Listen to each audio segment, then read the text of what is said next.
विश्वं दर्पणदृश्यमाननगरी तुल्यं निजान्तर्गतम् पश्यन्नात्मनि मायया बहिरिवोद्भूतं यथा निद्रया यः साक्षात् कुरुते प्रबोधसमये स्वात्मानमेवाद्वयम् तस्मै श्री गुरुमूर्तये नमः इदम् श्री दक्षिणामूर्तये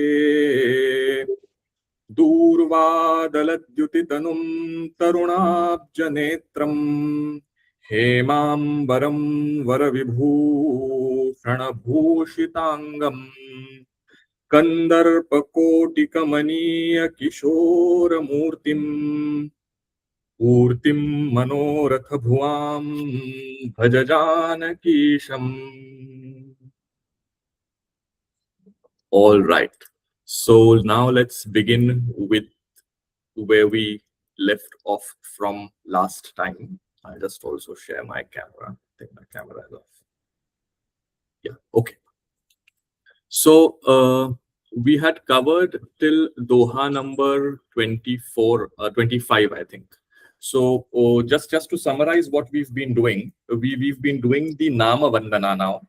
And we've been talking about the greatness of the name and how the name is greater even than Sagun Brahma, which is, the avatara of Ram, and Nirgun Brahma, which is the indestructible, omnipresent Brahman that is all-pervading.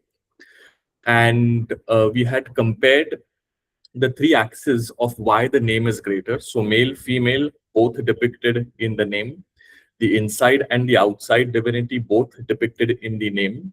The Vyakti and the Samashti both taken together in the name. And then there was a fourth axis, which is the Nirgun and the Sagun, also completely embedded in the name.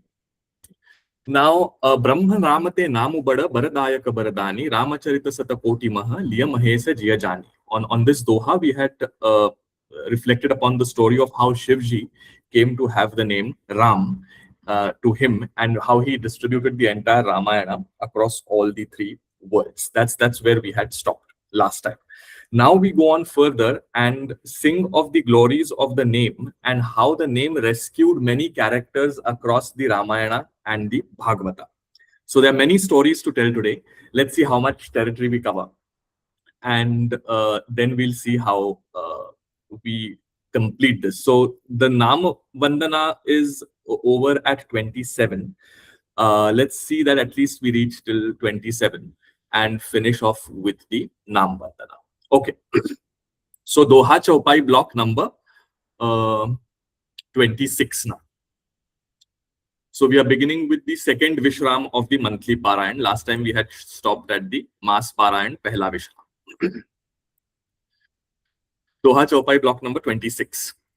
नाम प्रसाद शंभु अविनाशी साजु अमंगल मंगल राशि सुख सनकादि सिद्ध मुनि जोगी नाम प्रसाद ब्रह्म सुख भोगी नारद जानेउ नाम प्रतापु जग प्रिय हरि हरि हर प्रियापु नाम जपत प्रभु कीन्ह प्रसादु भगत शिरोमणि भे प्रहलादु ध्रुम सगलानि जपेउ हरि नाउ पायउ अचल अनुपम ठाऊ सुमिरि पवन सुत पावन नामु अपने बस करि राखे रामु अपतु अजामिलु गजु गनिकाऊ भय मुकुत हरि नाम प्रभाऊ कहों कहाँ लगी नाम बड़ाई रामु न सकहि नाम गुण गाई नामु राम को कल्पतरु कलि कल्याण निवासु जो सुमिरत भयो भांगते तुलसी तुलसी Dasu. Okay, so now we've talked of how the name is greater than Sagun as well as Nirgun Brahma. Now we'll see how Shivji, Hanuman, Ajamil, Dhruva, Gajendra, Ganika, all of them were blessed by the power of the name. So many stories in this very dense Doha Chaupai block. So Nama Prasada Sambhu Abhinasi, Saju Amangala, Mangala Rasi. So because of the grace of the name, because Shivji himself is chanting Ram, Ram, Ram, he became immortal. How did he become immortal? We've seen that in the Samudra Manthan, he drank the halahal poison that came out from the churning of the ocean. Now, while he was doing that, he could have, died because he consumed that poison for the protection of the other deities. But the poison did not go down, nor did it come up. It just stayed at his throat, which is why he's called Neelakant, the one with the blue throat, because that poison acted on his otherwise fair skin and the throat turned blue. But the throat in the Vaikhari and in the throat, there was a continuous hum of Ram, Ram, Ram going on. And that's why the poison couldn't go down, nor did it impact its body.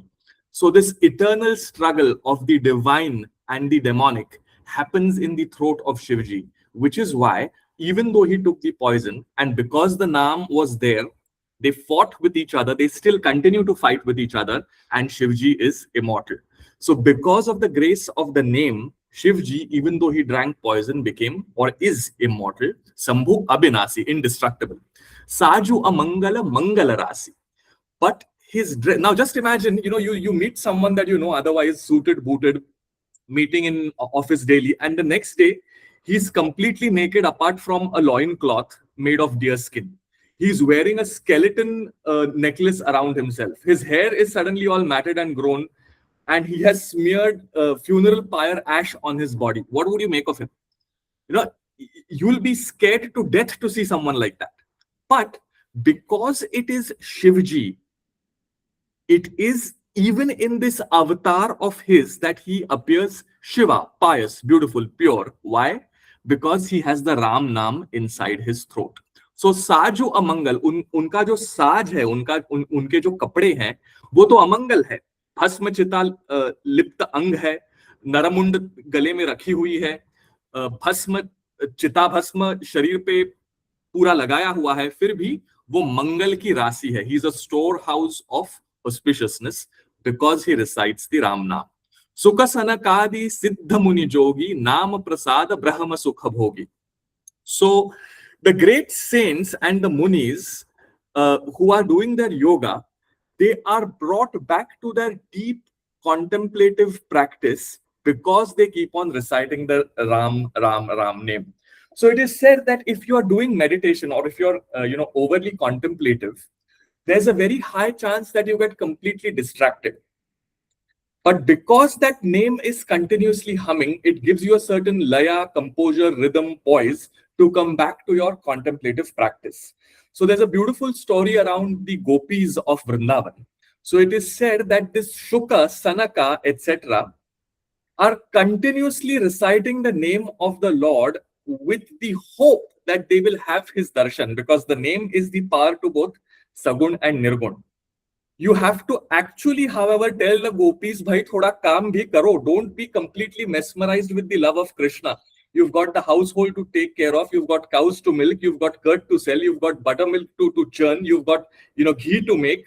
Who's going to do all this if you keep on reciting the name of Krishna? So on the one hand, you've got the great yogis who use the name of Ram, Ram, Ram to remain in that state of, equanimity and poise. On the other hand, you've got the gopis who are so mesmerized with the name of Krishna that they forget to do everything else. So so that's the reference that is being given over here. There's a beautiful verse by Raskhan that I wanted to bring into focus here because we are talking of the stories of the gopis. So it goes like this. Sesa Ganesa Mahesa Dinesa Suresa Hu Jahi Nirantara Gavai Jahi Anadi Ananta Akhanda Ached Abheda Subeda Batavai Narad Se Sukha Vyasar Hai Pachihare Tau Puni Parana Pavai Tahi Ahira Ki Chohariya Chachiya Bhari Chach Pe Nachana Chavai. So this is a verse by Raskhan, in which Raskhanji says, Sesa Ganesa Mahesa Dines. So Sesnag, this primordial serpent, Ganeshji, Mahesh, Shivji, Dinesh, the sun, Suresh, Indra, Jahin Nirantaragave are continuously singing the praises of the name of the Lord. Jahi Anadi Ananta Akhanda Acheda Abheda Subeda Batave. The Vedas have described him to be how? Nirguna. Like Anadi, immortal, Ananta, infinite, Akhanda, indivisible, Acheda, cannot be cut into pieces, Abheda, has no differentiation, is second to none, is Advait. Such the Vedas have described him. The gods are continuously reciting his name in the glory. However, the great Munis, Narada and Shuka and Vyasa, even though they contemplate about divinity, even though they tell their stories, they never are able to really fathom the depth of what that means. They always have those flashes of insight and then they fall back. They have that and then they fall back. However, the great gopis, Tahi Ahira ki Chohariya, those little girls of the ahirs, of the milkmen, Chachiyab Hari Chachape Nacha Nachave. So they call Krishna and say, Krishna, you want to have buttermilk, then you have to dance for us. So the sheer love for the name and form of Krishna makes divinity accessible to them, while the gods, the Vedas, the great rishis are talking of its greatness and contemplating it. Direct access is given through the love of the name and the form. So what is Chachiya Bhara Chach Pe Nach Nachave? Chachiya is this. So when you make your palm like this, onzar, we call it onzar in Marathi. When you make your palm like this, this is the Chachiya. So whatever fits in this is Chachiya. So they say, Krishna, come, you want this little buttermilk? Then dance for me, 1, 2, 3. And Krishna starts dancing for them just to have this little buttermilk of the hands of the maidens, which is to say, to get the love of the bhaktas. Divinity can do anything. So, tahi ahira ki chohariya chachiya bhari chachape nacha nachave. So, this is what I was referring to when I said that the gopis have to be told, bhai, dusra bhi kaam karo. Don't be so mesmerized in the name and the form of Krishna. And on the other hand, Sukha Sanakadi Siddha Muni Jogi, the great yogis, Nama Prasada Brahma Sukha Bhogi. It is only because they have the name in their throat that they are able to stay fixed and fixated in this contemplative state. Otherwise, the mind will go all over the place. But that does not happen because they have recourse to the name. Narada jane unam pratapu jagapriya hari hari hara priya apu. So the great sage Narada has understood the name and the potency of that name. How? We'll come to that story. Jagapriya hari hari hara priya apu. Now there are so many ways of interpreting this. I'll not list all of them. Maybe just we see one or two. So Jagapriya Hari. The whole world is in love with Hari, which is Vishnu. But for Hari and for Hara, for Vishnuji and for Shivji, O Narada, you are dear to them because you continuously recite their name. So here again, he is talking of the unity of Hari and Hara. Shiv and Vishnu are one. To both of them, Narada is dear, even though the world worships Hari, because Narada is reciting the name. That's interpretation 1 of Jagapriya Hari, Hari Hara Priya Apu. So what the other interpretation is, Jagapriya Hari में विष्णु जी को थोड़ा सा ज्यादा वजन मिल रहा है, जगप्रिय हर नहीं कहा है. So the other reading is Jagapriya Hari, Hari Hara Priya Apu में जग में जो जो भी प्रिय लगने वाली चीज है, उन सब चीजों का हरि माने हरण करके हरि और हर आपको प्रिय हो गए. So Narad ji did not get caught in the material trappings of the world. जग में जो जो भी प्रिय है उसका हरण नारद जी ने किया, इसी कारण हरि और हर दोनों को नारद जी प्रिय हो गए. So that's the second interpretation. And commentators have gone on and on, but then it gets into a complete different world. So these are the two main meanings that are enough for what we are talking now. So Jagapriya Hari, Hari Hara Priya Apu. Namu Japata Prabhu Kinha Prasadu, Bhagata Siromani Bhe Prahladu. So because Prahlada kept on chanting the name of Vishnu and Hari, he became the diadem, the crowning jewel of all bhaktas. Prahlad became the crowning jewel of all bhaktas. Now there are so many bhaktas. Hanumanji is also bhakta. Why is Prahlada called a jewel of the bhaktas? Why does he get that status? Because God licked him with love. Hey, how did this happen? How did God lick Prahlada with love? Because Prahlada was showered that love through the form of Hiranyakashipu, the male lion form, and after Narasimha, the male lion form, and after killing Hiranyakashipu, he then brought Prahlada onto his lap and then licked him with love in the form of a lion. So we'll come to that entire story now, which is why there's no one else whose tongue which brings out the rasa of the Nam has directly touched the devotee. There's only one exception in which the Bhagavata talks of the rasa being exchanged from Krishna's mouth into the gopis. So Prahlada got this divine love. We've got an entire series of paintings that I want to show you all today, time permitting, of this whole Prahlada story. It's a very beautiful story. Okay. Nama Japata Prabhu Keenha Prasadu Bhagata Siromani Bhe Prahladu. So Prahlad became the diadem or the crown jewel of all the bhaktas because he recited the name. Dhruva Sagalani Japeyu Harinao. Dhruva. Now, who is Dhruva? What is his story? We'll come to that again. We'll just complete the verse first. So Dhruva again got greatness by worshipping the name. Payav Achala Anupamatau. He achieved a place that was Achal, immovable. Now, why did Dhruva become immovable? Because he became the pole star, the Dhruva Tara. So how did he become the pole star, etc.? We'll come to that story also. Sumiri Pavana Sutta Pavana Namu Apane Basakari Rakhe Ramu. Because Hanumanji kept on reciting Ram, Ram, Ram, he then got recourse to divinity within his heart. There's another very, very beautiful story about Hanuman. So when this whole Leela of Ramayana was over, and Ramji said, now I'm going to take all the Ayodhya Vasis to my abode, to Saket. And Hanumanji said, अच्छा ठीक है मैं भी चलता हूँ, लेकिन वहां पे राम कथा कब होती है? And Ramji said, what? I mean, I'm taking you to my abode. I mean, do you even get that? You are going to be part of me. You are going to get all kinds of muktis, at least Sayujya, if nothing else. You are going to be around me in my abode eternally. He said, हाँ, लेकिन वहां पे राम कथा कितने बजे होती है? 12 बजे, 3 बजे, 4 बजे? And Ramji says, no, I just cannot, I don't even get what this question is because I am taking you to my abode. Then Hanumanji said, नहीं, अगर वहां पे राम कथा नहीं है तो मुझे वहां पे जाने में कोई रुचि नहीं है. I'll stay in this mortal world eternally, and whenever the Ram Katha is said, I will always be there. So if you go to a traditional Ram Katha, there's always an empty seat kept, and it is said that Hanumanji comes and is sitting there and listening to the Katha whenever the Katha is being told because of his love for the name and the stories. So Hanumanji said that I refuse to go to your Saket Dham क्योंकि वहां पे तो कथा होती नहीं है और मुझे तो कथा सुननी है. So Ram then blessed Hanumanji, saying you will be immortal, and as long as the sun and moon are there, and as long as the Ram Katha is being told, you will always be graced with hearing it. So he's somewhere around right now as we talk of the Katha ourselves. So this is the context of Namu Japata Prabhu ki na prasadu bhagata siromani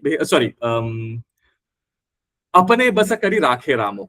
Now, this is also pointing to the deeper reality that we are talking of, that the name is greater than both the Saguna form and the Nirguna form.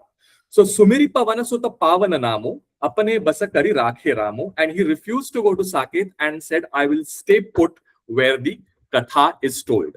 Apatu Ajamilu Gaju Ganikau. So, the fallen Ajamil, Gaju, Gajendra, and the Ganika, the prostitute, Bhaye Mukuta Hari Nama Prabhau. Their troubles were vanquished. They became mukta because of the potency of the name. So you have all kinds of characters mentioned over here now. Let's begin with the first. We talked of Shivji. Then we talked of Shuka, Sanaka, and the other Jogis. Then we talked of Narada. Then we talked of Bhakt Prahlad. Then you have Dhruva. Then you have Hanumanji. Then you have Ajamil, Gaju, Ganika. Bhay Mukut Hari Nama Prabhau, Kaho Kaha Lagi Nama Badai, Ramuna Sakahi Nama Gunagai. And then Goswami ji tops this whole thing with saying, how will I even tell the greatness of the name Ramuna Sakahi Nama Gunagai. Even Ram himself is unable to recite the glories of the name. How will I, mere Tulsidas, be able to recite these glories? Namu Ramako Kalpataru Kali Kalyana Nivasu, Jo Sumirata Bhayo Bhangate Tulsi Tulsi Dasu. So he says that the name of Ram is in this Kali Yoga, the storehouse of well-being, and Kalpataru, the wish-fulfilling tree. The name will give you everything that you want, be it material wants, devotional wants, or moksha. Jo Sumirata Bhayo Bhangate Tulsi Tulsi Dasu. Remembering the name, I, who was like Bhang, he compares himself to what is Bhang? Is it opium or what is it? Bhang. Bhang jo ghol ke pee jati hai. He says, I was like that. And from that, I became Tulsidas because of the power of the name, which is to say that he's comparing two plants, Tulsi and Bhang. I was like the Bhang with no potency of devotion. And because of the name, I turned out to be Tulsidas. So I am Tulsidas because of the grace that Ram has showered on me through the name. Yeah, Sajali.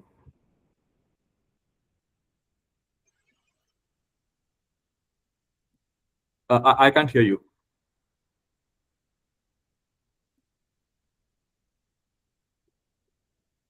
I can't hear you. Can you hear me now? Yeah, now I can hear you. Okay, fine.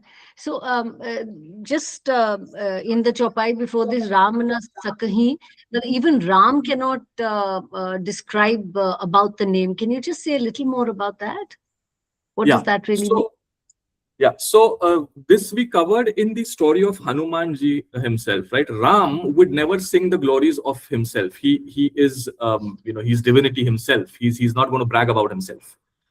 So Ramji in the Saguna form, he's going to shower us with grace. But the glories of the name have to be sung by the bhaktas. So, we can sing the glories of the name. But Ramji, if he starts bragging about his own name, then he ceases to be Ram. So Ramji cannot sing about his own glories. That is the potency of the name. Which is why Hanumanji refused to go to Saket. He said, no, I'll stay here because Ram ka gungan kaun karega? Main aapke saath jaunga. All right. So now we'll start going through one story after the other. How do we want to do it? What I'll do is, let's begin with the story of Narada. But before that, because now Narada became a great bhakta. We'll stop the screen share, I think, and just chit-chat. So Narada became a great bhakta. Now, there are three stories of Narada. One we have already seen in one of our earlier sessions. That Narada was born to a Dasi. He then studied very hard with the group of seekers who were being served by that Dasi. And in his devotional mood, he was blessed by Vishnu to be born as Narada in the next life. We have seen that story. Now, there are two different other stories that are there. One is from the Devi Bhagavata and one is from the Shiv Puran, which talk of the greatness of Narada. We'll first go to the story of Narada and how he was graced by the name from the Devi Bhagavata. So Narada said, now I've become a great Muni, I've become a great Rishi, but still I don't get what Maya is, O Vishnu. He was praying to Vishnu and he asked Vishnu, please tell me what is Maya? I don't get what Maya is. And Vishnu said, wo aghatita ghatana patiyasi is how it is called. You cannot describe what Maya is, but I'll let you know what Maya is. So he then takes this Narada, who's really struggling hard to find out what Maya is, and says, there's a little lake over there. Vishnu tells him, take a dip in that lake. So Narada goes there and takes a dip. This story that I'm telling you is from the Devi Bhagavata. He goes there and takes a dip in this lake. The moment he takes a dip in the lake, he completely forgets who he is, and he's gender transformed. He comes out as a woman, and he comes out as Naradi. And he forgets all his penance, he forgets all the sadhana that he has done, and he turns out to be a young, beautiful maiden looking out for someone to marry. And as he's moving, or she now, Naradi, is moving around, and Vishnu has disappeared. As Naradi is moving around in the forest, she meets a king called Taladhwaja or Taladhwaja. And this king and Naradi, they fall in love and they marry.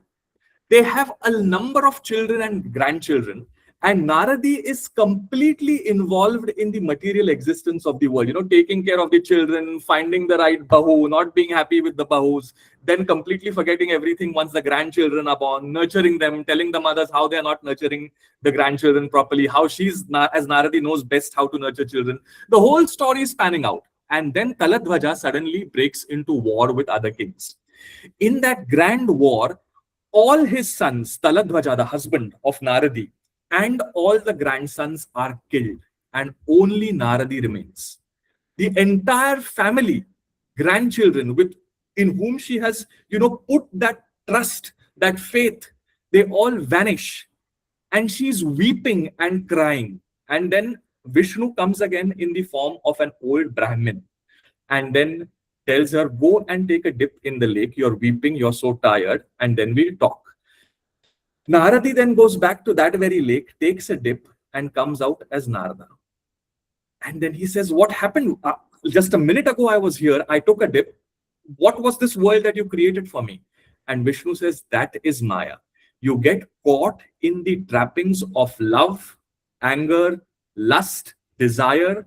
You start treating things as yours when they are actually not yours. And everything just vanishes in a second. We are here and dead the next moment. What are you caught in? You have to sing the glories of the name. So you have got this great Bhaja Govindam by Shankaracharya. Bhaja Govindam, Bhaja Govindam, Bhaja Govindam Moodhamate. So there's this great grammarian who's learning ratta marofying of all the rules of grammar. Dukroin karane. So that's a root, a grammatical root. And then he's not able to, still get any peace, to which Shankaracharya responds, Nahi nahi rakshati dukroi karane. Learning the forms of grammar is not going to give you salvation. You have to recite the glories of the name. Nahi nahi rakshati dukroi karane. So this little story from the Devi Bhagavat gives us an insight into what Maya is. It is basically treating something that is not ours as ours. It is treating something that is transcendental, fleeting, that is going to vanish, and attaching all our wants, desires, memories onto it, and then suffering by the loss of it. So that's the essence of this story. And then Vishnu tells him, worship my name, and then moksha is all yours for the asking. So this is how Narada learned about the story of Maya when he was given this insight by Vishnu. Now, this story, interestingly, is not in the Vishnu Puran, but it's in Devi Bhagavat. So again, you see how all these texts are intermeshed and interlinked. We are going to meet Narada again in the story of Dhruva, which we'll come to later. Now, the second story of Narada is a slightly funny one. It's from the Shiv Puran. So Narada is again now sitting and doing this great penance. And Indra thinks that if Narada gets the potency that he is known for, he might attack my kingdom and take over what I have. So Indra is always in this, fear psychosis. So he says, I need to stop Narada and get him out from his penance. So he sends Kāṇḍa, the god of love, to remove him from his penance. And Narada is sitting there doing his sadhana, and Kāṇḍa, with all his 5 love arrows, is not able to bring out Narada from his deep state of meditation. Narada, however, gets to know about this because for a moment he opens his eyes and he sees Kāṇḍa trying to lure him, but then he closes again. And then pride sets in because he thinks that even Shivji was disturbed by Kama. There's another story in which Shivji was disturbed by Kama and then he killed Kama, which is why Kam has no body and resides in our minds. Kam is bodiless. And he says, Shivji ka Kam ne haraya, lekin main hi aisa ek hoon jisko काम ने विचलित नहीं किया और मुझे क्रोध भी नहीं आया तो मैं शिवजी से भी परे हूं. What he forgets to realize is that he's sitting at that very place where Shivji had meditated. So that place is blessed with the potency of Shivji. Now he then goes on to talk to the gods and starts bragging, that I've understood it all, I know it all. Shivji and all have been, they have fallen to the trappings of Kama, but I have not. So Vishnu says, okay, all this is very fine. I think you need to probably understand the world as it is. You do one thing, you go down into the world and keep meditating on my name. So he starts meditating Hari, Hari, Hari, Hari, Hari. And then Vishnu, through his Maya Shakti, creates an entire universe for him, a beautiful palace with a beautiful princess wanting to marry. Narada enters this territory and then says, I am a sadhu. If I have to, be worthy for this princess to ask my hand, I need to have a beautiful form. So he prays to the god and says, give me the face like Hari. The most beautiful face that can exist in the world is that of Hari. So he prays to Hari, who has, blessed him, and says, give me your face. Give me the face of Hari. Hari says, okay, you'll get the face of Hari. And then he enters thinking that he's got the most beautiful face in the world. The princess, when she looks at him, she starts laughing. And she just says, why do you even come here? And he does not understand. So he looks into a mirror and he has a face of a monkey, because Hari also means monkey in Sanskrit. And then he's extremely angry and he says, what is this? And he goes back to Vishnu. And Vishnu says, didn't you just say that you had overcome lust and anger? So what happened now? All your excitement, your reaction, your anger is because you could not get hold of this beautiful woman in the Swayamvara. And weren't you just telling a few moments back that you've overcome these two? Have you really overcome them? And Narada is then full of shame. But he says, you've played a trick on me, O Vishnu. Now you will have to be born in the mortal world, in which you will have to take the help of the simian race, the monkey race, which is why Vishnu had to take the form. This is one of the Avatar Katha. Vishnu had to take the form of Ram and be assisted by the simians, by the monkeys. So this story tells us two things. One, your pride and lust, however great of a sadhaka you may be, they can hit you anytime. You can never let your guards down. They can hit you as Narada. They can hit you as Jai Vijaya. You can never let your guards down. The second purport of the story is that if you are a true devotee like Narada, the Lord becomes completely amenable to your requests and wants. Even Vishnu had to take the form of Ram and come in the mortal world because of the curse of Narada, who was a great bhakta. So this is the context of the verse, going back to our story of how Narada understood the potency of the name. Narada janeu nama prabhav. Kaise unhone prabhav jaan liya? Because Vishnu became amenable to the potency of the name. Jagapriya Hari, Hari Hara Priya Apu. And now you will understand the third meaning. Jagapriya Hari, Hari as a monkey. Jagapriya Hari. For the monkey, the whole world is dear. For our monkey minds, we are not devotees. For our monkey minds, we are hither and thither. We want this today, we want that tomorrow. We are attracted to things that are transient. Hari is a monkey. Jagapriya Hari. But for Vishnu and Shiva, Hari or Har ke liye aap priya hai. So the third meaning can be understood only if you know the monkey story, which is why I told it before and then unfolded the third meaning, Jagapriya Hari. For our monkey minds, the world is dear to us. But if we evolve our monkey minds to that of Hanumanji, then we become dear both to Hari and Hara, and they also treat us with great love. Nama japata prabhu kinha prasadu bhagata siromani bhe prahladu. Now, we all know the story of Prahlada, but let's take a little detour today and look at a presentation that I've got along, which is a series of paintings on the story of Prahlada. I think that will be fun. Okay, can you see the screen now? Is the screen visible? Yes, it is. It is. Yeah. Okay. So we are talking of the story of Prahlada. Now, what is the story of Prahlada? We need to understand. And I don't want to, bore you all with just talking on the story of Prahlada as I did with Narada. So I thought I'll get some paintings. Now, these paintings are from the royal collection. They are in the private collection of British royalty. Unfortunately, they were gifted, I think, when one of the kings had come over for the Delhi Darbar in 1911 or earlier, I don't know. But this book was gifted to them and they lie now in the royal collection in London. So this is the whole story of Prahlada, and it is an entire series. So let's begin with the first painting in the series. Here you see, this is the king, who's a demon king. His name is Hiranyakashipu. Now, Hiranyakashipu is being told about the death of his brother Hiranyaksha by another avatara of Vishnu, which is Varaha, the boar avatar. Now, how the boar avatar came to be, how the brother Hiranyaksha was killed by him, is a story for another day. We'll take a cut there, hard cut there, and begin the story from the moment in which Hiranyakashipu learns that his brother has been killed. And Hiranyakashipu is extremely angry. You can see, he's on the one hand worried. His little two rabbit teeth are showing out, and he's now thinking, how do I respond? And this is his kingdom, all the devils. And just look at the mastery that these artists have on painting the elephant.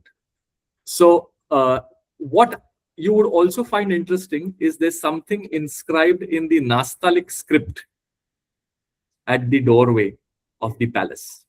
Now, this interesting intermix of cultures is happening because this is a Pahadi painting. One of the things to note in the painting is the use of pastel colors, the soft shades of coloring, and the finis with which things are drawn.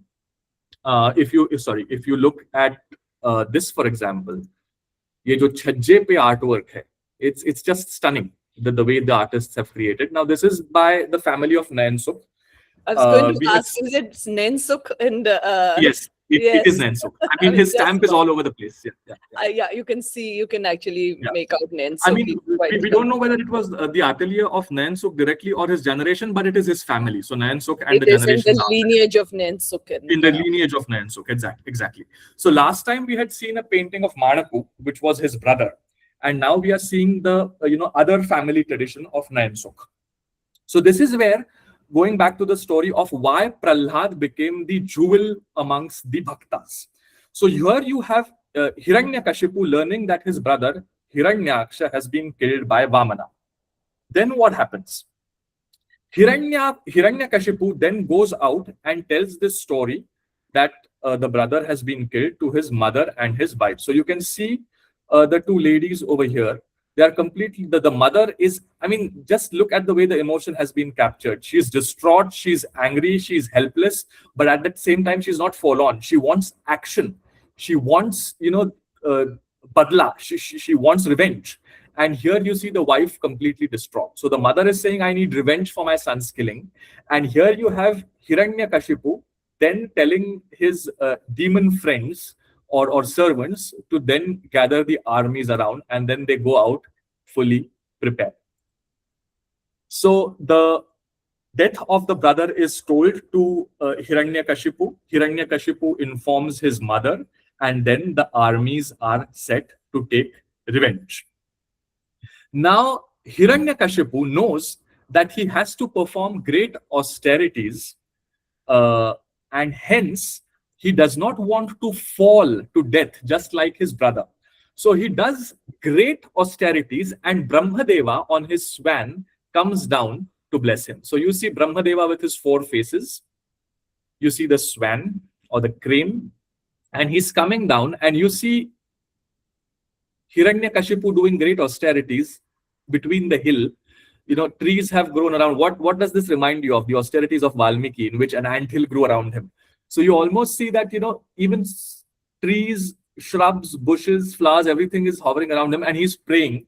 And then Brahmadev says, okay, your austerities have been strong enough, ask. And Hiranyakashipu, because he knows that Hiranyaksha has been killed, says, I do not want to die within any residence or outside of any residence. I do not want to die during daytime or at night, nor do I want to die on the ground or in the sky.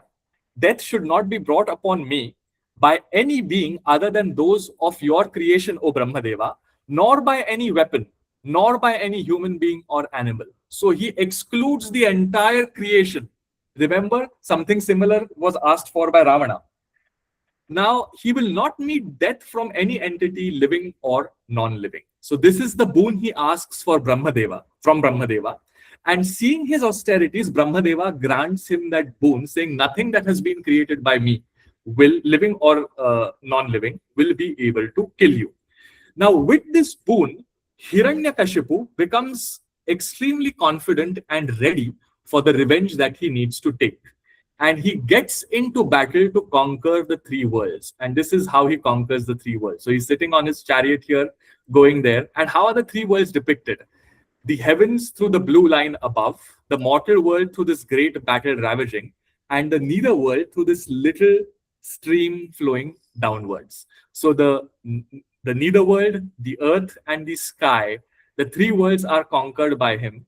And just see the mastery of the Naensuk family over animals, movements, emotions, everything. I mean, there's a cacophony of images here, but there's a beautiful symphony emerging out of, the king continuously reminded of the death of his brother, having that boon, but still worried, what if something happens that is beyond my control, and still wanting to conquer all the three worlds. Now, having conquered all the three worlds, he then comes back to his kingdom and then gives birth to a son whose name is Prahalad. Now, Prahalad, when he's born, he becomes a great devotee of Vishnu. So sometimes, we never know which path our children are going to take. And these stories also address the great battle of nurture versus nature. Now, if it is it completely genetic? Is it completely related to the surroundings?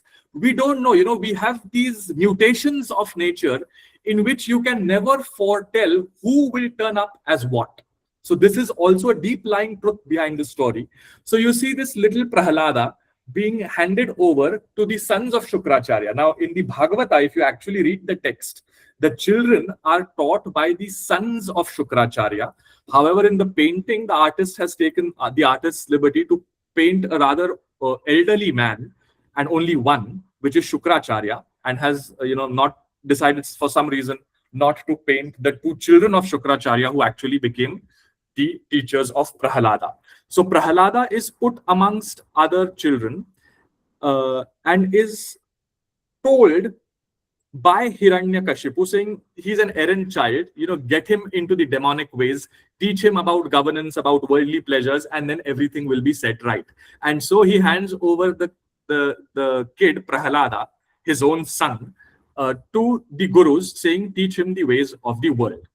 And you have this entire demonic kingdom around. The gods below are also awestruck in wonder, checking out what's going to happen of this. So Prahlada has shown his first signs of devotion to Vishnu right as a child. Now, after that, after a few years of training, Prahlada is brought back to the king, Hiranyakashipu. And Hiranyakashipu, now remember that he is being taken on the lap of his father. This lap incident is very important.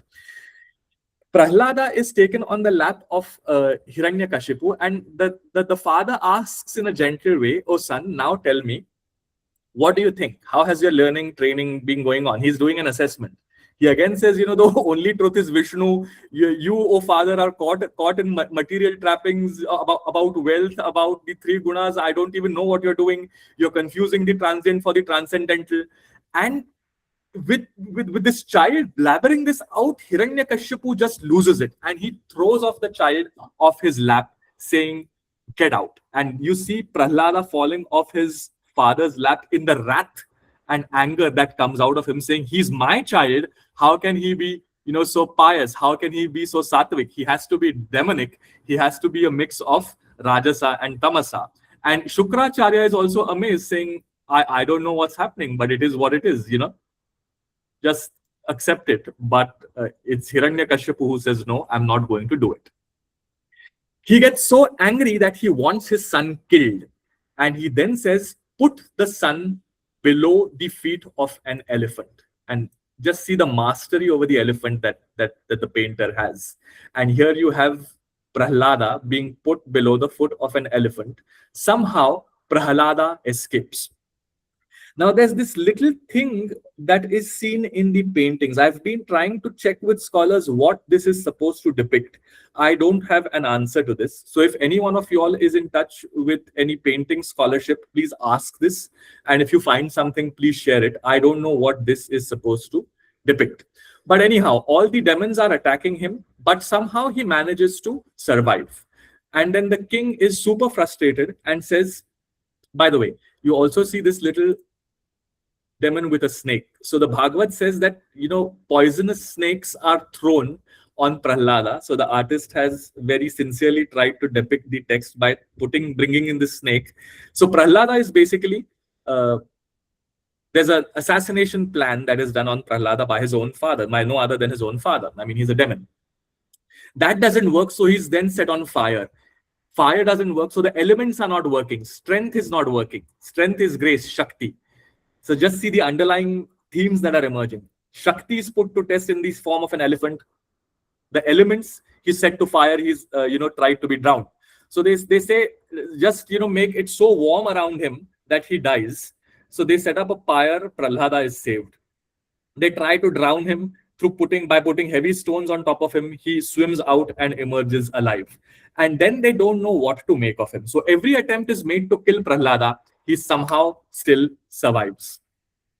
Then Sanda and Amaraka, the children of Shukracharya, advise Hiranyakashipu to tie up Prahlada. So over here again, so this is the verse from the Bhagavata, in which Sanda and Amaraka are very clearly mentioned as children of Shukracharya. However, the artist again here depicts only one person and rather elderly. So he's depicting Shukracharya. The text is talking of the sons of Shukracharya. And he says, अब ये मरने से तो मरता नहीं, इसको बांध के रखियो, और बांध लेने के बाद हम उसको कुछ सीख देने की कोशिश करेंगे, और चारा ही क्या है अपने पास, because if we let him loose, he'll start converting everyone into a Vishnu Bhakta. So rather than that happen, let's chain him down. So they ultimately decide to chain up Prahlada and teach him a life's lesson, because they can't teach him a lesson in death. Now, when all this is going on, Prahlada is in his own trance, he's on a high of Vishnu devotion. So he says, it doesn't matter, you chain me. Vishnu is there in the chain, he's there in everything that I see around me. So it doesn't matter however you put me, I am seeing Vishnu everywhere. And then Hiranyakashipu is like really, really frustrated. He's at his wit's end now. He doesn't know what to do of Prahlada. And he says, Prahlada, I mean, all this is very sweet. Do you really think your God is going to be there in this pillar? And Prahlada says, yes. I mean, if I am to believe what I think is right, divinity is omnipotent, omnipresent everywhere, and it is very much there in this pillar as well. And Hiranyakashipu, in this rage of anger, just slashes at this pillar. And then what happens? When he slashes at that pillar, out emerges Narasimha. So the pillar is broken by Hiranyakashipu because he's trying to patronize his son, saying, you're talking nonsense, I'll just show you. I'll just destroy this pillar. The pillar breaks out and out emerges Narasimha, the man-lion form of divinity, and kills Hiranyakashipu. So the Bhagavata has a beautiful verse for this part, which I've put over here. I'll not read the whole thing, but the translation is, the Lord's form was extremely fearsome because of his angry eyes, which resembled molten gold. His shining mane, which expanded the dimensions of his fearful face, his deadly teeth, and his razor-sharp tongue, which moved about like a dueling sword. His ears were erect. You can see them here. His ears were erect and motionless, and his nostrils and gaping mouth appeared like caves of a mountain. His jaws parted fearfully, and his entire body touched the sky. His neck was very short and thick, his chest broad, his waist thin, like a lion, and the hairs on his body, the mane, as white as the rays of the moon. Now here they've been depicted as golden. His arms, which resembled flanks of soldiers, spread in all directions as he killed the demons with his conch shell, disc, club, lotus, shankha, chakra, gada, padma, and other natural weapons. Now, what had Hiranyakashipu asked for?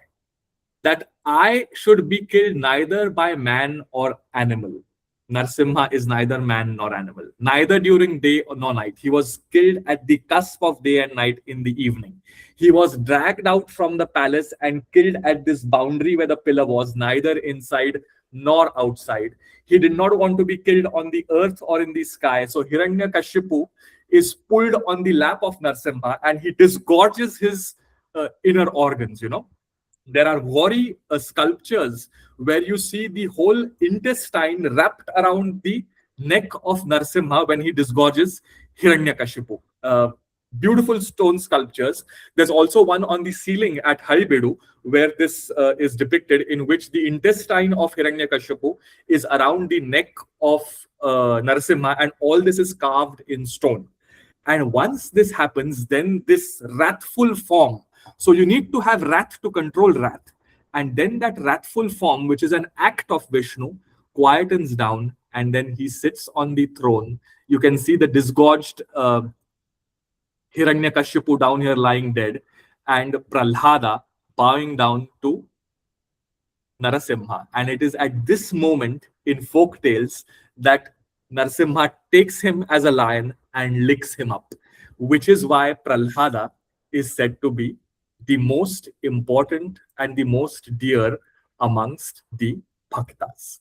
Okay, any questions on this? This is a beautiful series. I mean, I love this painting series very much. It depicts, there are very few paintings which depict the entire story of Prahlada with a consistent hand as this Nayansukh family painting does. Can you share where did you get these beautiful images from online? This is from the Royal Collection. So there was a friend of mine who stays in London, and he downloaded it from the museum there and gave it to me. But I'm sure there must be online as well. Yeah. I just wanted to know, is the Royal Collection? Yeah, I'll look at it. It's from the Royal Collection. And by the way, they have not really they've documented it partially, but I mean, it's a travesty that they don't know what lies in their collection. I mean, these things have just been gifted to them, but it is very much there and waiting to be studied further. So this is an entire series that I thought I'll share with you all because it was an apt moment. Because we are talking of the story of Hiranyakashipu here and why he became the most beloved of the devotees. Yeah, Preeti. Wasn't the Mahamantra given to Prahlad by Narad Muni? Hare Ram, Hare Krishna mantra, did it not have? Sorry? The Mahamantra given by Narad Muni to Prahlad. Yeah. Because when he was he was actually, Kayadut, his mother, was carrying him, and Narad yes. The Bhagavad. So the initiation actually had happened in the Garbha, am I right? In the womb of his mother. So his mother was residing in the hermitage of Narad Muni, and Narad Muni was regaling her with stories of the Bhagavata, and that's when this seed was embedded in his mind. Absolutely. So I had heard that the mantra given by Narad to him there's a Maha mantra, was Hare Ram, Hare Krishna mantra. Is that true? Is that something that you've also come across? I need to check in the Bhagavad. I can't say with any surety right now. But as far as I remember, the Bhagavad does not really talk of any explicit mantra that was given. It talks of how he regaled the mother with these stories. Bhagavad stories. All right. So much for the painting series. Yeah. Any other questions? Yeah. I was saying absolutely fantastic. As it is such a interesting story, and your storytelling skills are top notch, and the paintings are like icing on the cake, and it's really, really beautiful. In fact, today's both stories, even the earlier one about Narad Muni, it's like really katha kathan, like somebody said last time. Really wonderful. Yeah, thank you so much. So I mean, these kathas are there. I think it's the beauty of the kathas mainly. And as I said, there are many paintings about Prahlada, Hiranyaksha, Hiranyakashipu, and Narasimha. But to have the entire story told in a single hand is very rare, and we see that in the Nayansukh tradition, which is why I thought of bringing it up. There are many beautiful paintings in stone also of Narasimha. Maybe this thought has crossed the back of your mind as well. Why do we worship deities in such a violent form? Why can't they be more pleasing, like Krishna, like Rama? Why is there so, this disgorging, this putting the intestine around the neck? What is happening? Coming out of a pillar. See, here I want to highlight what is the philosophical basis of all these stories. We have said that divinity is the abhinna nimittopadan karan. It is the efficient as also the material cause. Wo kumbhar bhi hai aur ghada bhi hai. We have talked about this multiple times before. Now, if we really mean what we say, then divinity can express itself from the ghastliest and the gaudiest to the most sublime and the most beautiful, to the most potent of forms, to the most small of forms. So you see him as a fish, as a tortoise, as a boar, as a pig. All these forms of divinity are brought as Narasimha to show that divinity is all-pervading. This Narasimha emerging out of a pillar is to highlight this whole Abhinna Nimittopadan Karan theory, that he is both the maker and the matter. So, for example, if you say that God is omnipresent, he's omnipotent, so he's Sagun Sakar. अगर हमारे भगवान हम ऐसे मानते हैं कि बस सगुण साकार ही है, निर्गुण निराकार नहीं है, so then divinity gets confined into that one form of either Ram or Krishna or Hanuman or Devi or Ganesha. बस वही फॉर्म में है और उनके जो गुण है वो बस उतने ही हैं. So there will be divinity and something outside divinity, right? But we do not look at the world like that. We say everything is divine. So he is Sagun Sakar, he is also Nirgun Nirakar. He is not just Sagun Sakar and he is not just Nirgun Nirakar.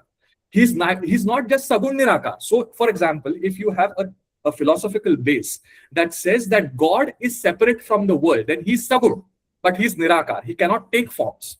So he has the potency, he has all the Trigunatmika Maya to create the universe, but that dead material from which the universe is created is not him. So he is the maker working on another matter.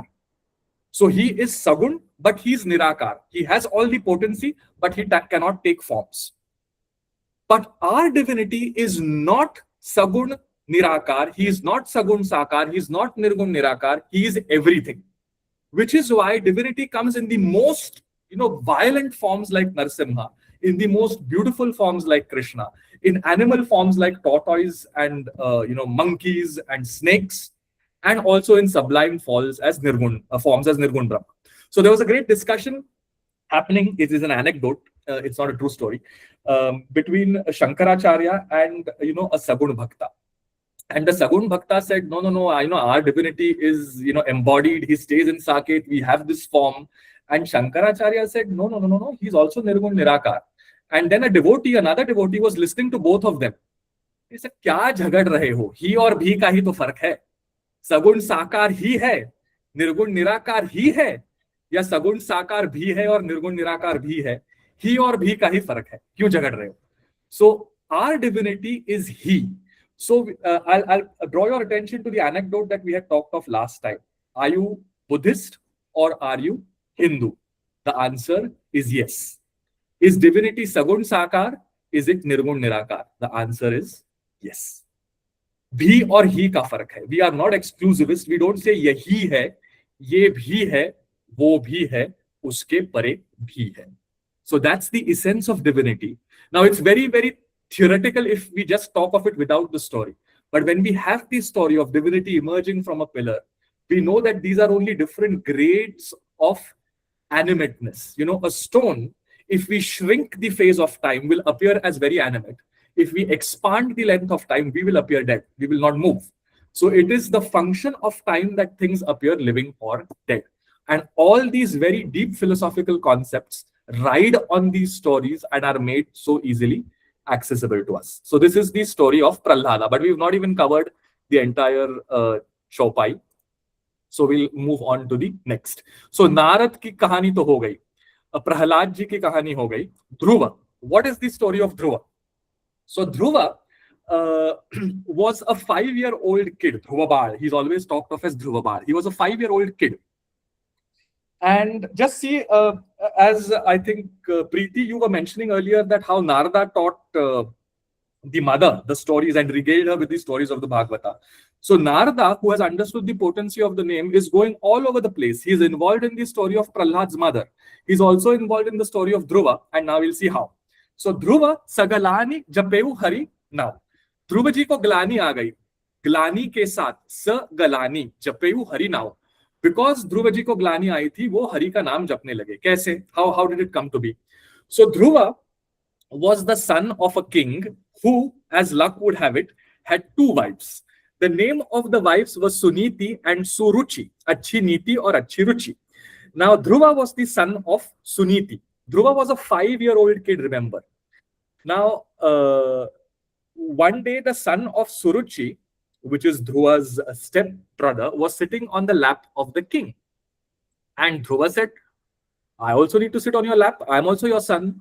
And the king just ignored him because of these two. Suruchi was very dear to him and he also feared her. And Suruchi was watching all this from the corner. And she came and, lashed her tongue at Dhruva and said, Oh, kache bache, if you want to sit on the lap of the king, you need to come out of my womb. The son that is sitting on the king's lap is my son. वो सुरुचि का बेटा है. आप तो सुनीति के बेटे हो, जाओ अपनी माँ के पास. You don't deserve to sit on the lap of the king. And Dhruva felt so insulted as a 5-year-old kid, hearing Suruchi speak in such a manner that he went to Suniti.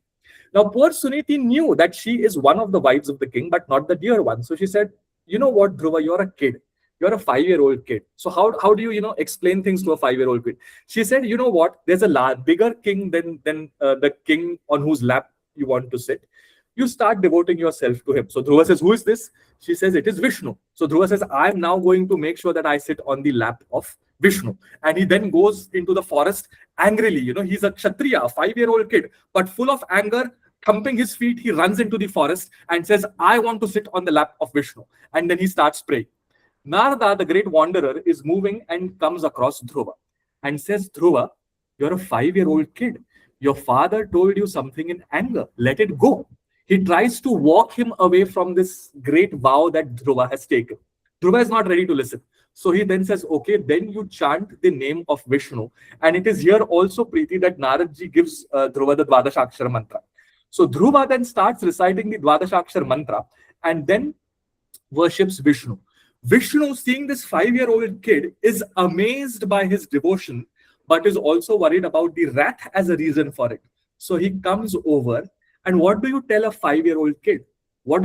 How do you explain things to him? So he is the Shankha Chakra Padma Gadadhari. He takes his conch, that cool, soothing conch, and touches it on the cheek of Dhruva. And the entire anger and wrath of Dhruva is silenced. And the sound of the conch that is emerging teaches him the depths of Vedanta that no word can teach. And then he says, I'm a realized soul. I don't want anything. I don't want the kingdom. I don't want the lap of the mortal world. I want to sit on your lap, O Vishnu. And Vishnu says, you will sit as the Dhruvatara, that eternal pole star that will never cease to exist, however much the other constellations change. And he is sitting there even today on the lap of the cosmos, unshakable, achal, to tell us that there is something beyond the transient that we need to latch ourselves onto. But just see the love, the compassion that divinity has. Vishnu doesn't give gyan to Dhruva. He just touches his cheek with the coolness of the conch, and Dhruva is completely quietened down. So sometimes not saying things is also a great teaching, as is evident from the story of Dhruva. So Dhruva ji ki glani ye thi, उन्होंने हरि का नाम जपा और पायौ अचल अनुपम ठाउ. What is that achal, the unshakable place that he won? It is that pole star of Dhruvatara. Sumiri pavana sutta pavana namu apane basa kari rakhe ramu. We already talked about the story of Hanumanji, in which he became a great devotee and refused to go to Saket, saying, "Wahan pe to Ram naam aur katha hoti nahi hai, main jaake karu kya?" Apatu ajamilu gaju ganikau. Now 3 more stories. One of the Ganika, the prostitute, the second of the elephant, and the third of the Brahmin king. Now in this 1/4 quarter, he's brought together 3 parts of the world. A pious Brahmin, at least born into a pious clan, someone from the animal world, Gaja, and a prostitute. Anyone and everyone, in whatever form, in whatever occupation, no one is an absolute and permanent sinner. The doors of grace are open. It's a broad highway open to everyone. So many stories keep coming and going. 3 very shortly put by Goswami ji over here. Ajamil. So who was Ajamil? Ajamil was, a very pious Brahmin, doing completely caught up in his ritual activities, but not really understanding the essence of what divinity is.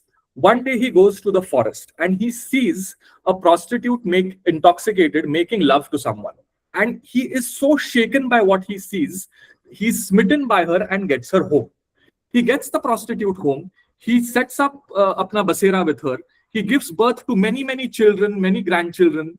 And until his dying moment, he is caught up in this activity of, lust, desire, material wants. And then at the age of 80, Ajamil suddenly loses all his physical potencies and realizes that he's dying. Out of love, he's named his youngest son Narayan. And because he's dying, he wants to see a thread of immortality in his own way passed on in his son. So he keeps on calling to him, Narayan, khana khaya kya? Narayan, pani lao. Narayan, idhar aao. Narayan, let me touch you. Let me show you, shower on you affection. And he goes on, Narayan, Narayan, Narayan. And because he's taking the name in the form of Narayan, even though he's had such a life as he has, he is then given mukti on his deathbed, because in one way or the other, he's chanting the name Narayan, Narayan, Narayan. So remember, whatever your life's path has taken you to do things, and to err is human. We are all humans. We need not get into this tizzy and spin of being a permanent 24/7 sinner. No one is. The doors of grace are open to everyone. What we need to do is we need to tap them with a certain sincerity. Just as Ajamil did out of his own knowledge. I mean, he was calling out his own son, but he named him Narayan. The love of God was there somewhere. It was not just finding expression openly. So he called out to his son and was taken out. Gajendra. So we've talked of the Gajendra story. I've talked about it many a times. I've got another pictogram for that story. So let's just look at that and then move on. So this is the story of Gajendra. So Gajendra, now this is not a one-hand drawing. It's a collage. It's a collection of multiple paintings that I've put together on the Gajendra Moksha. So you see now, why is the elephant chosen over here? Why not a spider? Why not a lizard? Why not a dog? Why not a cat? Why not a cow? See, to depict intoxication of the human mind, the most prominent example that can come to our mind is that of an elephant. If you have seen a male elephant in mast with his tusks and, shooting his trunk away, it tells you what intoxication is. And we are all intoxicated with beauty, youth, wealth, power, age, everything and anything that we control, we are intoxicated with it.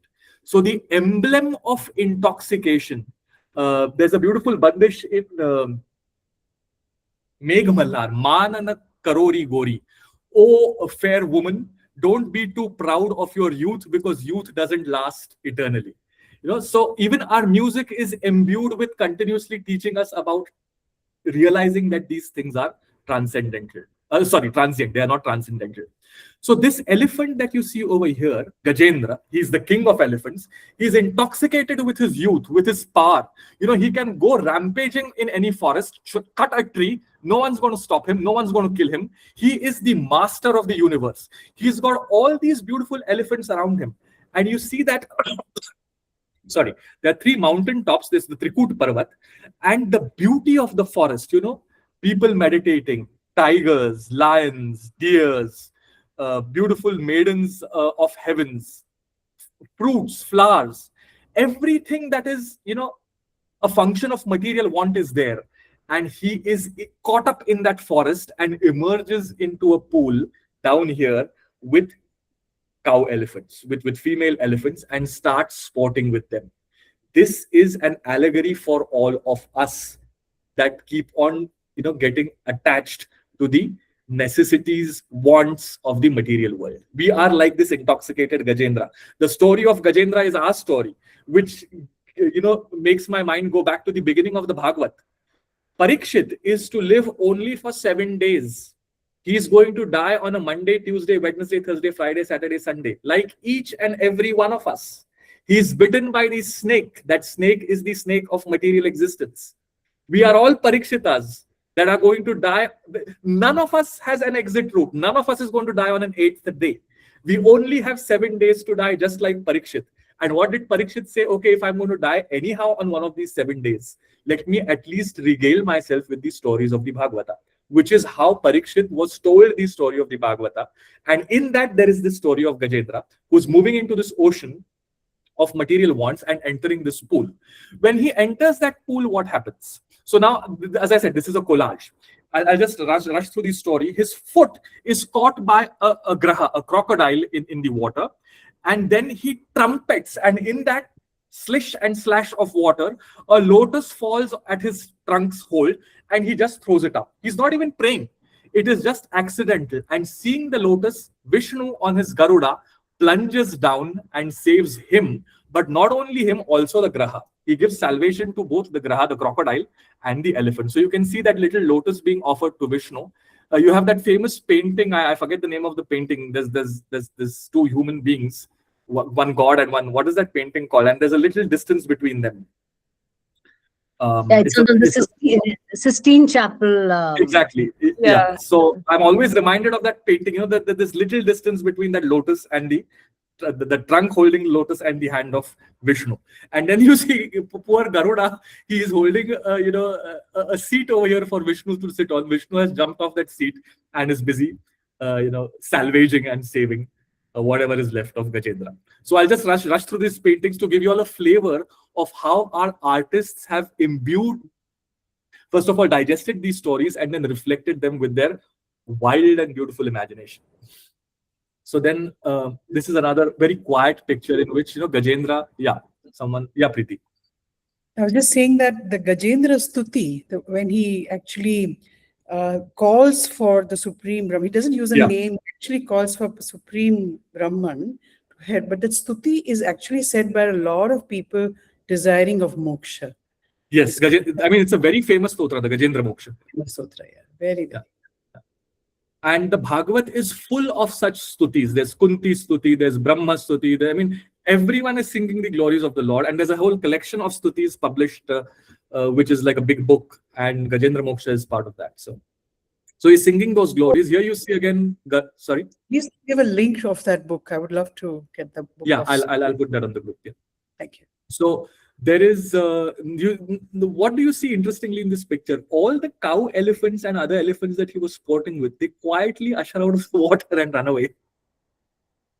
Which is to say that, all the people around you who are happy to have your company are there as long as this intoxication of you exists and is supported by the wealth, the power, the youth, the money, the knowledge, everything that you have. Once these faculties start fading away, you are left on your own, but Vishnu is always there to save you. So these are very deep stories, mulama chadha diya hai upar kahani ka, lekin the truths that they depict and how the artist has imagined it. He just quietly shows in a corner all the elephants running away. But captures the essence so beautifully.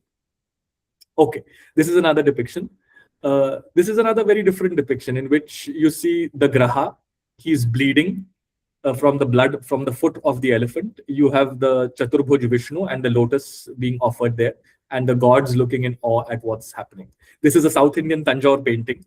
You see Vishnu, you see also the moon in the sky for some reason. And the elephant is almost like a baby being blessed by his hand. So different artists have depicted this story very, very differently. This is from Madhya Pradesh, Jabalpur area, pre-modern India. So post-medieval, before the modern period, a white elephant. Very interesting depiction again. And you see that the Gada is hitting the crocodile so that he leaves the mouth of the elephant. Another very different imagination of how Gajendra Moksha is depicted. This is from the Chitrashala press in Pune. So there was this famous press in Pune called the Chitrashala press, and it created paintings of deities and gods and goddesses. And this is from that Chitrashala press painting. You see the graha, you see the elephant, everything. Now this again is very beautiful. You see the sense of urgency. Garuda is praying to Vishnu, saying, Vishnu, I'm your vehicle. Don't just jump off, you'll fall down. What are you doing? Vishnu is in no mood to listen. He's, that sense of urgency is shown by the way he's wanting to go there. And the elephants here are frolicking together with Gajendra, and the lotus is being thrown out. This is another depiction. Now you see that the elephant is completely emaciated. Yeah, so here he was healthy, but once the graha catches him, you see that he's become completely thinned, which is to say that once this intoxication, what I was saying earlier, once this intoxication goes away, once wealth goes away, then there is no one around you but the divinity within. So why not offer yourself to it while you are also doing all these things? See, these stories are not telling you to give up the material world and you become a sannyasi. Sannyas is just one way. These are telling us to be very much in the world, but have context. While we are reading the text, we need to also have some context. We need to be aware of what we are doing and then latch on to something that is higher. Okay, another painting of Gajendra. As I said, I've just brought in a collage to give you all a sense of how artists have depicted this. This is, again, it shows all the noise is cut. You also, interestingly, in this picture, see Lakshmi. Yeah. The Lakshmi is sitting on the Garuda, which is, again, very interesting. She's waiting for him. The Garuda is holding a snake. How beautiful. The Garuda eats the snake. So he's holding this snake over here. We'll come to the Garuda and snake story.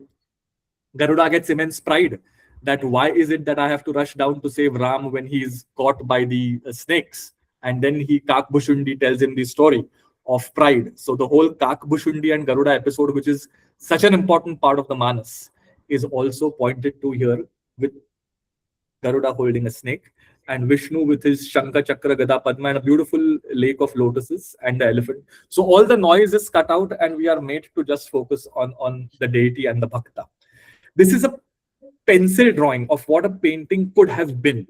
So it is an incomplete painting in which the artist has tried to depict all the parameters. And you see through a sun, Vishnu coming down from Garuda. So it's a bright sun that has been posted over here, all the elephants frolicking and the lotus thrown up. So it almost has the flavor and the quality of a cartoon strip. But it's so beautiful. It's not completed, and I think it's more beautiful in the form and a way it is over here. So that's all that I wanted to talk about the Gajendra. Yeah, Namita. You're on mute. Just a little aside, if you can tell us a little more about Kāṇḍa and Garud. I know it's not relevant right now, but just since you brought I knew you were going to ask that, Namu. I was just wondering, I wanted to see your face when he said Kāṇḍa. Like I can see Namu's face kind of light up. Also, as you do this, when you send us at the end, I'd really love to know where all these paintings, I'm very deeply interested in all the miniatures and how they connect with what you are showing so beautifully with, with all our stories. And the first one was absolutely stunning. The big scape, with all of them were lovely, but I think that may have been Basoli. I don't know, but I would love to know if you can send that at some point.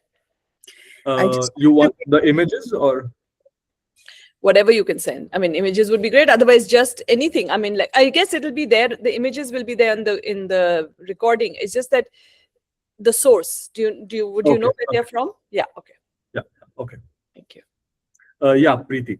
I just want to quickly say that the liberation not just happened for Gajendra, but also for the crocodile. Yeah, Graha was also given moksha. Yeah. Very true. So, see, Kansa, we say, Jalisthali Kashthi Pashani, Jal mein, Sthal mein, Kasht mein, Lakdi mein, Pashan mein, in a stone. Everywhere Kansa used to see Krishna.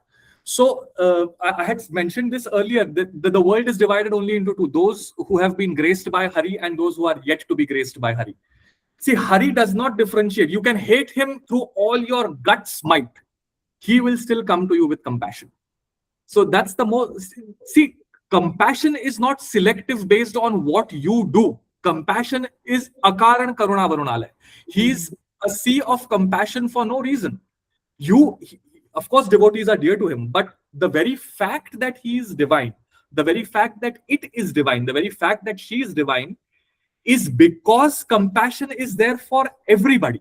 It is not only for those who are devoted. It is there for one and all, which is why it's so powerful. That's Which what is why the Graha was also liberated. Yeah. Sorry, I spoke out of turn. This is what they call ahetu krupa, isn't it? Yeah, ahaituki krupa. Ahaituki krupa. Akaran karuna varunale. A sea and ocean of compassion for no reason. unconditional. Unconditional. Yeah, Sajali. There's something scribbled here in pencil. Can you enlarge? I'm just मैं नहीं कर पाई. क्या लिखा है यहाँ? हाँ. This one, right? Hmm. Yeah, even I'm not. Yachamani Ujati, something like that. I can't make any sense of it. Even Okay, something sorry. scribbled over here. Ghon something. I just thought over here he might have wanted to scribble the name. I think imagination was running a little wild, but that's fine. Thank you. But this is But beautiful. this, Very this beautiful. almost has the quality of an animated cartoon, you know. And if you don't know what's happening, it just looks like a group of frolicking elephants. Hmm. But you see Vishnu, Garuda on top emerging. You see the lotus being offered, and then it all falls in place. And I love this because it's, you know, in a way incomplete, but it is beautiful because it is left the way it is left. So, It is. It's actually very, very lovely. yeah, and yeah. They're very just beautiful. experimenting with how they want to depict the story. right. Also tells you a story before the story. You know what I mean? It's Yeah. like the backstory of the story and, Backstory. you know, the thinking of the artist, Yeah. which is so fascinating. I think Namu had wanted a little thing on the Kāṇḍa Bhushandi. Yeah, I'll come to that. Just one. So the way you've placed it at the end of some 15 such so-called complete paintings, and then, you know, it's seeming so complete to me. Just Yeah. how beautifully you've placed it. आपने पहले नहीं end में दिया. So that's Right. that's Because I really- find this to be very beautiful, this painting, even though it's incomplete. Yeah. Simran, to what you were saying, you know, the story before the story. So if we go back to the paintings that I showed earlier around Hiranyakashipu, they have been looked at through radio spectrographs, and what they found out was that these have many images below that were not painted on. So the canvas or the paper had drawn some figures, and then they washed it over because they thought that the image is getting too crowded, or they placed figures where there were none before and then washed it again. So you see many layers below the painting, or what we would call a palimpsest, that there are layers upon layers, and then the final painting that we see now has so many hidden layers before it, which are now made accessible through these spectrographs that are now possible. But I mean, of course, all this can only be done in museums. So Yeah, I mean, it's Yeah. worldwide also. They have these, all over the world, the artists before do a whole bunch of these and then paint over. It's very fascinating. exactly. So Namita, Kāṇḍa and Garuda. So when Ram and Lakshman, both of them were caught in Nagapash. They were arrested through arrows of snakes. And this was done by Indrajit, one of the sons of Ravana. And Ram and Lakshman did their Leela, and they said, we can't get out of it. And then Garuda had to fly in and peck and eat all these snakes away to free Ram. And he got very proud, saying, I am the vehicle, I am the servant, but my Lord is at my mercy, because were it not for me, he would have not been saved. And while Garuda was in this, phase of pride, excessive pride, he was told, you really don't get it. You know what? You need to learn about the story from a humble crow called Kāṇḍa. Go there and listen to the story from him. And then Kāṇḍa regales him with the story of the Ramayana, which is the Uttarkand. The Uttarkand of the Rāmacaritamānasa, the end part, is mainly this dialogue between Garuda and Kāṇḍa. So you mean that there are these kind of like where time gets subverted because the narrative is not a linear narrative, right? So Yes. it's like this is when Ram and Lakshman are young, but he leads them right into the Uttarkand. Yeah. So time is completely warped up. And we've not entered that story yet. We'll probably go there in maybe a month and a half, which is a bit strange. We are taking the measure of time to talk about when we will reach the story where time is warped up. Be that as it may, in a month or two, we'll reach that section of the story when it is utterly confusing. Ki ye chal kya raha hai, kaun si katha ka hai, and we have to unfold and unpack that. And that's going to be really, really interesting and difficult at the same time. But you're right, it's operating at multiple levels. You never know what's going on when. And the whole purpose is to make you realize that time, space, and material, Vastu, Kal, or Desh, ye tino, all three of them are but constructs of the mind, and divinity is beyond that. So they do this through all these, tropes of storytelling. Thanks. All right, we are. I think we've got a couple of more minutes, so we'll at least complete this Doha Chopai block today. Yeah, sorry, we went on a completely different mode today with the paintings and all that, but I thought it will be interesting to bring that up because we have these stories. I mean, they give us access to all that.